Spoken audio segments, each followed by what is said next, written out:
Hi. Now we all like to move our furniture around every now and again, especially after a good spring clean. It makes you feel like you're moving into a brand new home. It's fantastic. But there's always one downside, and that is those carpet divots, those furniture marks that compresses into your carpet that can sometimes take months and years to get rid of. Now there's a lot of advice online about how to remove them, quickly, but some of them are not that effective and some of them are a bit risky. You could risk damaging your carpet. But I have what is hands down the best way to remove carpet divots in seconds. Stay tuned and I'll show you the results. Now I have this big old oak dining table and it's been in this position for about a year now. I've decided I want to move it, but this is what I am left with. As you can see, that is one hell of an indent. It looks almost impossible to get rid of, but I'm going to show you some magic.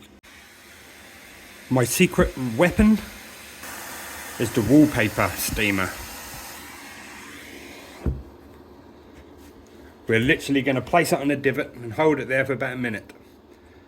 Now, some of the methods of getting rid of these divots is to use an iron and a damp cloth, but essentially all you're doing is using the steam to penetrate the carpet and get into the fibres. It causes them to expand and take on their original shape. But the problem with that is that you obviously risk leaving iron marks on your carpet. What you're trying to do is to get the steam to penetrate right deep under the fibres to the carpet backing and to the underlay, because the underlay is usually compressed as well. So even if you manage to fluff up your carpet again, you're still going to be left with this indentation. The great thing about the steamer is that's going to force steam straight through the carpet into the underlay. It will cause the underlay to expand again and take on its original shape. That has almost gone, and that's without me even scrubbing it or doing any work with it. It's obviously going to leave a little bit of a mark now because it's damp.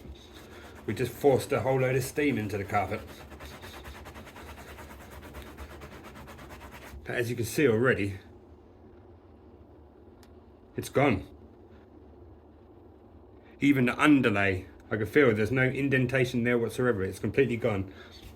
If you have gotten any value from this video, I'd really appreciate it if you give us a like and even a subscription if you're feeling really generous. It'd really go a long way. I'm a brand new channel. I'm trying my best, and at the moment my videos are only going to get better. They can't get any worse. So I'd really appreciate it. Thanks again. Thanks for watching. See you in the next one.